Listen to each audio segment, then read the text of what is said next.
lemparkanlah rotimu ke air, maka engkau akan mendapatnya kembali lama setelah itu.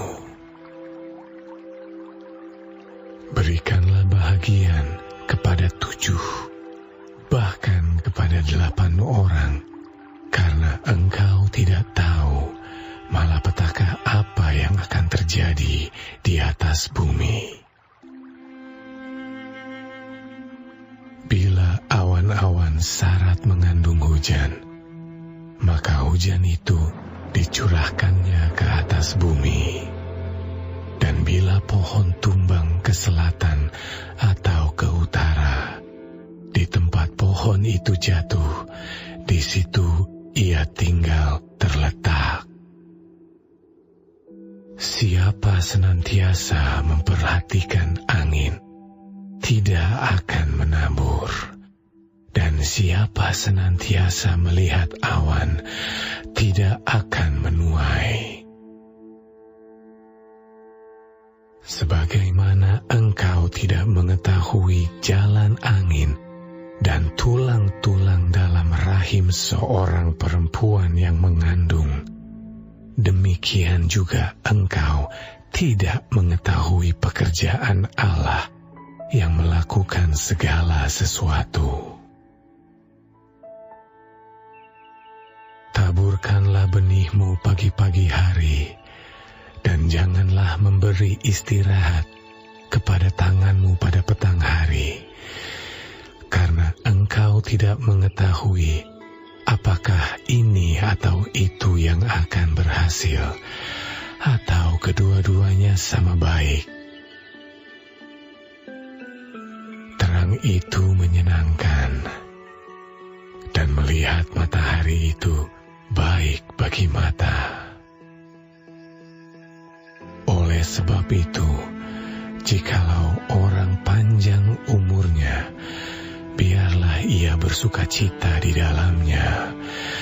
Tetapi hendaklah ia ingat akan hari-hari yang gelap, karena banyak jumlahnya.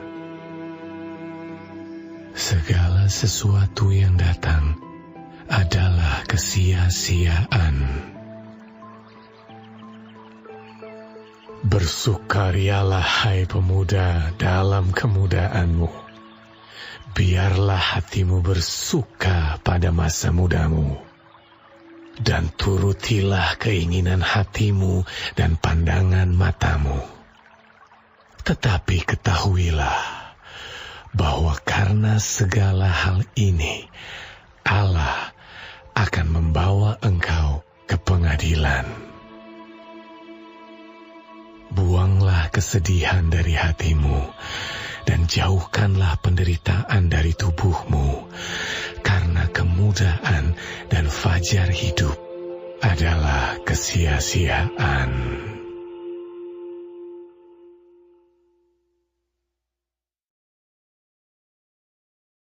Shalom saudara-saudaraku yang kekasih di dalam Tuhan Yesus Kristus. Puji Tuhan, kita masih diberi kesempatan hidup dan mempelajari firman Tuhan dari kitab Pengkhotbah 11. Tuhan Yesus memberkati. Judulnya adalah roti dilemparkan ke air. Ini adalah gambaran tentang orang Mesir yang menaburkan butir-butir gandum di atas air yang menggenangi ladang-ladang mereka, ya, ketika Sungai Nil banjir setiap tahun. Jadi menyebarkan bibit di atas ladang. Ya, kelihatannya butir-butir gandum itu tenggelam, hilang, dilupakan. Tetapi pada saatnya akan bertumbuh, akan besar, akan menghasilkan bulir-bulir gandum dan panen. Jadi ini gambaran bahwa kita harus memiliki hati yang suka menolong orang lain, bersikap murah hati, ya, memberi dengan tulus dan ikhlas, memiliki hati yang dermawan, karena suatu hari kelak kita juga akan memerlukan pertolongan dari banyak orang. Mungkin dari orang yang saat ini kita bantu, atau juga mungkin dari orang-orang lain yang kita tidak kenal. Jadi hukum tabur tuai itu berlaku. Selanjutnya mengenai siapa senantiasa memperhatikan angin tidak akan menabur. Saudara, kita berada di dunia di mana keadaan tidak terlalu baik. Dan kalau kita hanya menunggu kapan ya keadaan lebih baik, maka kita tidak akan bisa melakukan apa-apa sehingga tidak akan dapat mengumpulkan atau menghasilkan apa-apa.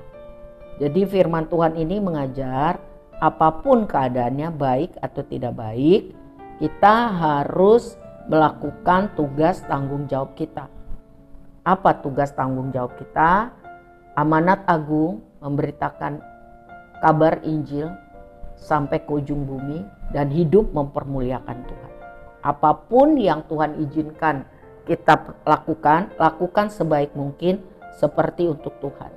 Untuk bisa mendapat kekuatan senantiasa melakukan amanat agung dan hidup memuliakan Tuhan, serta mengerjakan segala sesuatunya dengan tekun, dengan rajin, yang terbaik seperti kualitas untuk mempersembahkan kepada Tuhan. Jaga hati, jaga sikap. Setiap hari doa cari Tuhan, memuji menyembah Tuhan, baca firman Tuhan, dan praktekkan. Jadi kita punya standar-standar hidup yang benar. Walaupun dunia ini tambah rusak, komunitas orang sekitar kita juga tambah hidup di dalam kesenangan dosa, tetapi Roh Tuhan melingkupi kita, menguasai kita, sehingga walaupun keadaan buruk sekalipun, kita dimampukan untuk hidup dan jadi garam, jadi terang dunia, jadi bintang-bintang yang bersinar di tengah kegelapan. Bukan karena kita bisa mampu, tetapi karena Roh Tuhan yang memampukan kita. Selanjutnya di ayat 9, karena segala hal ini akan membawa engkau ke pengadilan. Tuhan menghendaki umatnya bersukacita, khususnya di dalam ayat ini untuk para pemuda-pemudi. Bersukacita menikmati masa muda. Tetapi ingat, semuanya harus dipimpin, dikendalikan oleh Roh Kudus. Karena akan ada pertanggungjawaban untuk semua perbuatan dan kepercayaan talenta yang Tuhan berikan. Jadi jika kita mengizinkan hidup kita sembrono, hidup dalam dosa, maka kita akan mendapat penderitaan dan akhirnya binasa atau murka Allah tetap.